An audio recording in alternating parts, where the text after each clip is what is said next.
Gemini, hi. Welcome to Mr. Queen PH at ito ang inyong energy update for November 16 to 30, 2023. General reading, just take what resonates. Watch your Sun, Moon, Rising, Venus for other messages. And thank you so much sa lahat ng sumusuporta dito sa ating channel. Just a reminder, gamitin niyo lamang ang reading na ito bilang gabay. Pa-follow or like na rin ang ating Facebook and TikTok. Lahat po yan, Mr. Queen PH.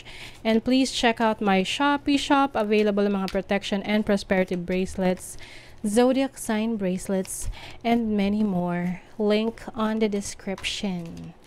Ayan. So, for you, Gemini, ito ang inyong bracelet. Ayan.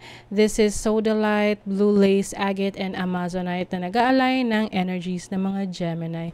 So, available na ang ibang packaging. So, meron tayong box, transparent box. Ito yung information sa likod na pwede siyang pangregalo. So, available ang black at ang white na box.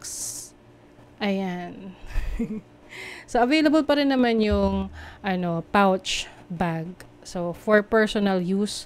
But if you want na iregalo to, mas maganda yung packaging niya. Okay? So, lahat yan nasa description. If you want to get your Gemini bracelet. So, let's begin.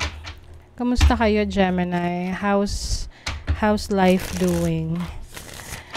Let's see the energies around you. Second half, November 16 to 30 for Gemini.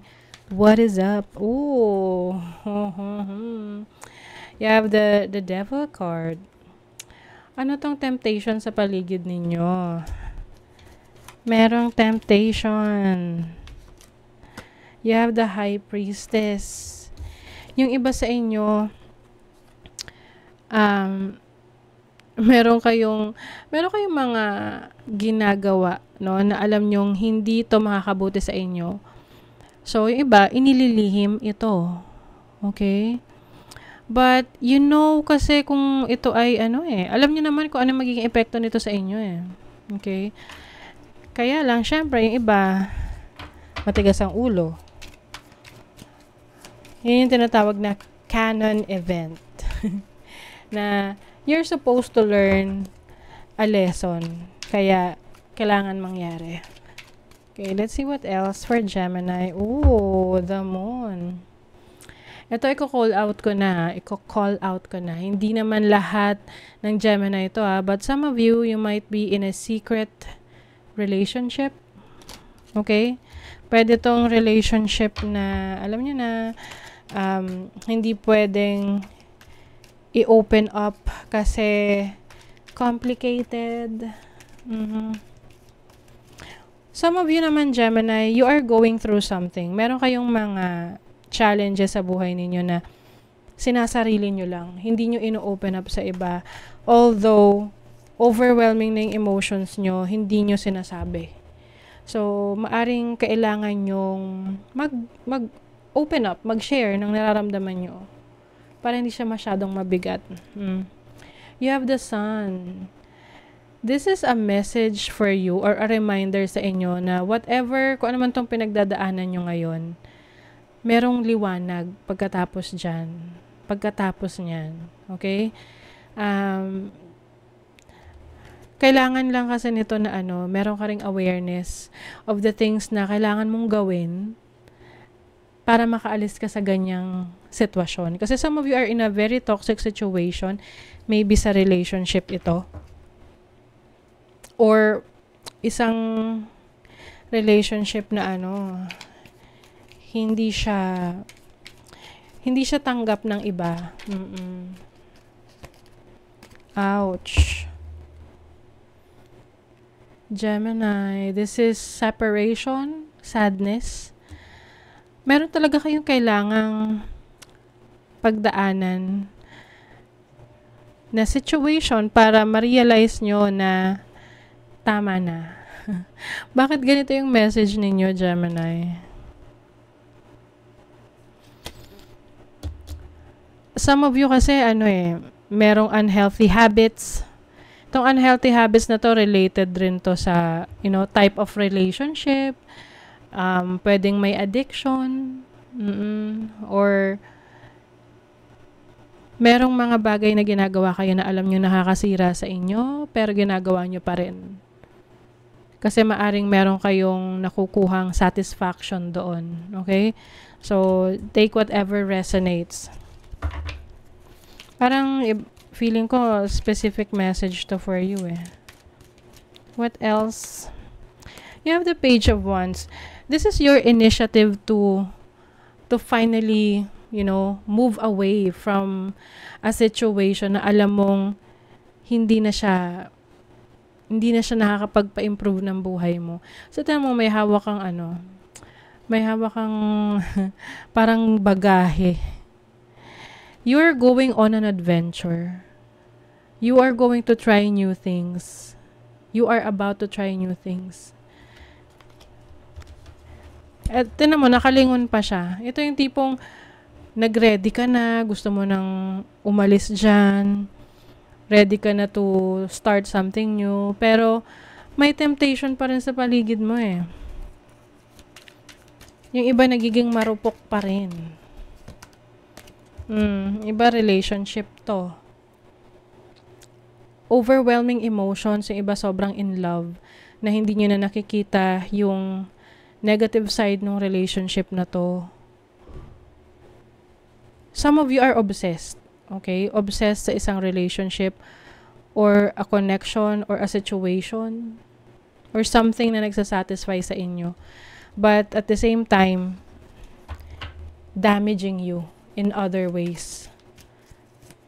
Example, yung mga bisyo, 'di ba? Nakakasatisfy yan. Pero pag sumobra na yan, hindi na siya nakakatulong sa inyong katawan. Oh my God, look at that, my death card. It's time to make a change. It's time to end things that are no longer serving your highest good. You are about to enter a new experience, Gemini. Okay? As long as you're open to change, as long as you're open to transformation, mangyayari naman yan eh. Pero kung nag-i-expect ka ng pagbabago pero ikaw mismo wala kang binabago sa buhay mo, then huwag mo expect na may magbabago sa'yo. 'Di ba? So some of you, this is related to your family, your commitment to your family. Yung iba sa inyo mas magpo-focus na sa mga mahal nyo sa buhay ngayon. And I feel like you are being supported by your family members, by your loved ones. Okay? Not what it seems. Optical illusion. Yung iba kasi sa inyo, akala ninyo, okay lang, walang problema, but it's all in your mind. Yung iba sa inyo, parang umaalis sa reality at nabubuhay sa illusion. Yung tinatawag nilang delulu. Delulu. Let's see what else. Person of fire. You may be dealing with someone na fire sign, Aries, Leo, Sagittarius. Yung iba sa inyo, you have a lot of passion. No? Marami kayong passion na gustong ibigay sa lover ninyo, sa relationship, or this can also mean a creative passion na gusto nyong i-pursue. Kaya lang iba sa inyo, distracted. Tipo na didistract ka sa relationship, kaya hindi mo siya magawa. So, it's time for you to take control of your life. Kasi doon ka mas magiging competent, doon ka mas magiging, ang tawag doon, hindi lang competent consistent. Ayan. Let's see what else. Gemini, new opportunities and choices are opening to you now. Claim them. So, may mga bagong opportunities na parating sa'yo. So, wag mo nang sayangin yung opportunity na yan. Be open to change. Pay attention to your dream time. Messages of guidance are drifting in. Yung iba sa inyo, nagkakaroon kayo ng vivid dreams, mga scenario sa panaginip ninyo. This is related, maaring related to sa present situation nyo at sa future, kung ano yung dapat nyong i-pursue. Maaring nakakakuha kayo ng mga divine guidance or messages through your dreams. Ayan, step forward now and sing your song. There is power in finding your voice. Yes, so this is about speaking up. This is about expressing what you really feel, na hindi mo lang susuluhin yung nararamdaman mo. Tell that to someone na pinagkakatiwalaan mo. Or kung feeling mo wala ka mapagkatiwalaan, just, you can journal, isulat mo, or just talk to yourself. Talk to your higher self para mas gumaan yung pakiramdam mo. Okay?